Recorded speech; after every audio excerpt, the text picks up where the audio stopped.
The restaurant was the kind people came to be seen in: polished marble floors, low golden lighting, wine glasses so thin they rang like bells when touched, and a quiet confidence hanging in the air that said only money and power belonged here.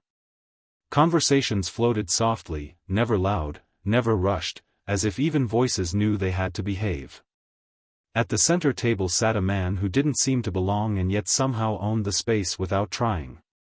He was Japanese, mid-40s, dressed simply in a charcoal suit with no visible brand, no watch that screamed wealth, no attempt to impress. His posture was straight, his hands calm, folded loosely as if he had all the time in the world. The problem was, no one understood a word he said.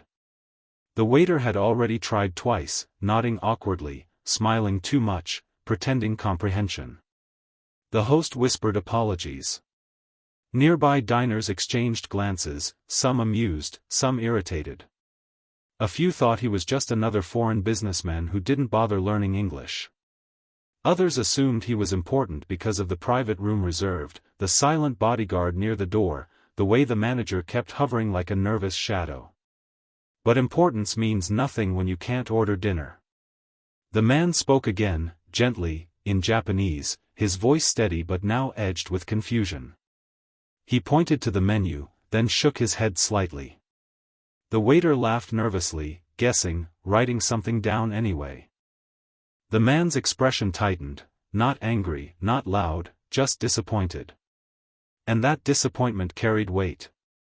Somewhere deep inside him was a memory of other rooms, other tables, other people who once didn't listen either.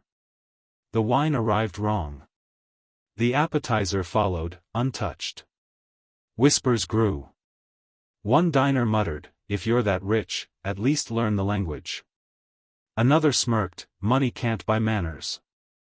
No one knew that the man at the table had once slept on factory floors, that he had once bowed to men who looked through him like glass, that he had built his fortune not with loud deals but with patience sharp enough to cut steel. He wasn't embarrassed. He was measuring the room, silently, the way he always did, learning who people were when they thought no one important was watching. Minutes stretched. The manager approached, forcing a smile, apologizing in English that the man clearly didn't understand. The bodyguard shifted slightly, but the man raised one finger, calm, asking him to wait. Then something changed. From the far side of the room, behind the swinging kitchen door, a young waitress froze mid-step. She was carrying a tray, eyes wide, breath caught in her chest because she had heard something she hadn't heard in years. Her mother's language. Her father's voice. The rhythm of home. Japanese. She looked at the man, really looked, and saw not a confused foreigner, but someone holding himself together with quiet dignity.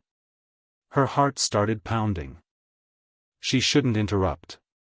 This wasn't her table. This wasn't her place. But she remembered her father once telling her, if you understand someone and choose silence, you share the blame for their loneliness. She swallowed hard, set the tray down, wiped her hands on her apron, and walked forward. The room barely noticed at first. Just another waitress, young, plain uniform, nothing special. Until she spoke. "Sumimasen," she said softly. "Excuse me." The man's head lifted instantly. His eyes met hers.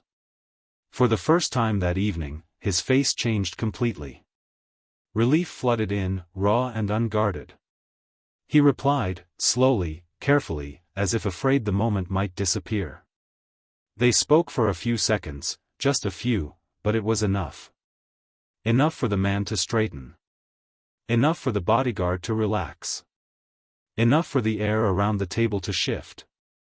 The waitress translated, calmly explaining what he wanted, apologizing for the confusion. The manager blinked, stunned.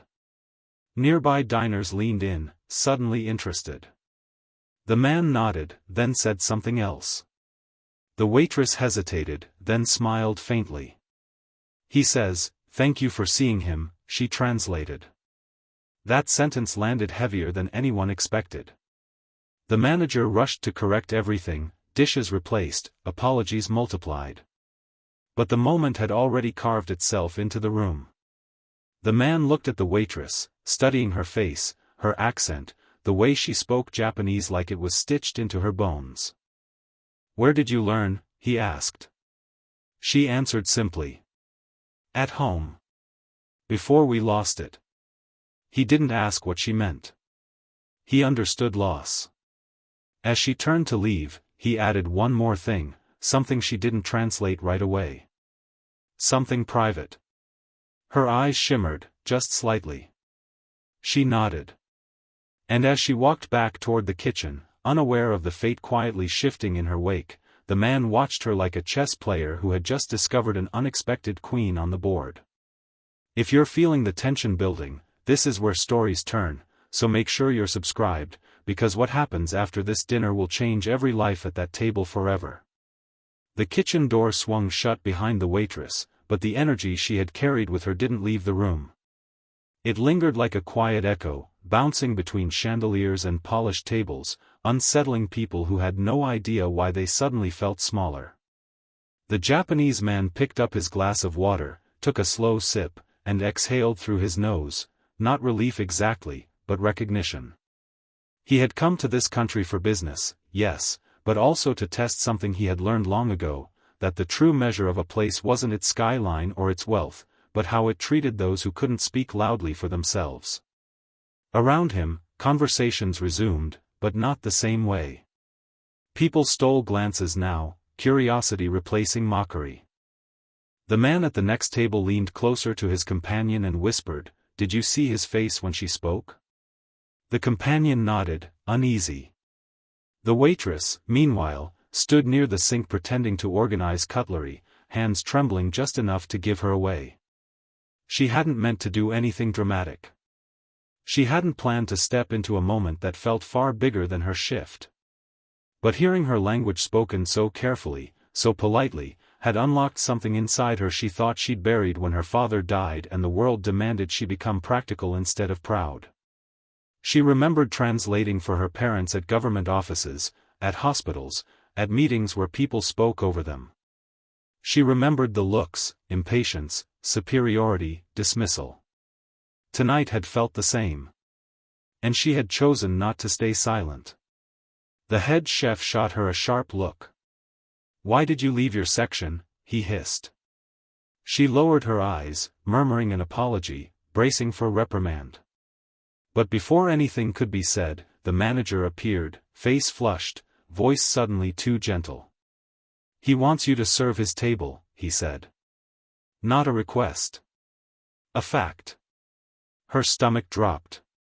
She nodded and picked up the tray, feeling dozens of eyes follow her as she walked back out. When she approached, the man smiled, not the polite smile he had worn earlier, but something warmer, almost grateful. He spoke quietly, and she translated every word with care. He asked about the restaurant. He asked about the city. Then, unexpectedly, he asked about her. Not the usual questions customers asked waitresses. He asked where she was from. What her family did. Whether she still spoke the language often. She answered honestly, keeping her voice steady even as old memories pressed against her ribs. She told him her father had worked 2 jobs. That her mother still struggled with the accent. That speaking Japanese here felt like keeping a candle lit in the wind. The man listened without interrupting, nodding slowly, as if storing every detail. Then he said something that made her pause. Languages disappear when people are made to feel ashamed of them. She swallowed and translated, though her voice softened. He looked around the room, at the people pretending not to stare, and added, "Tonight, many here learned something without realizing it." She didn't translate that part. She didn't need to. The weight of it settled anyway. The meal finally arrived, correct this time, plated perfectly. He ate slowly, thoughtfully, asking her to sit for a moment when the manager wasn't looking. She hesitated, then did, perching at the edge of the chair like she might be scolded at any second. "Do you know why I didn't raise my voice?" he asked. She shook her head.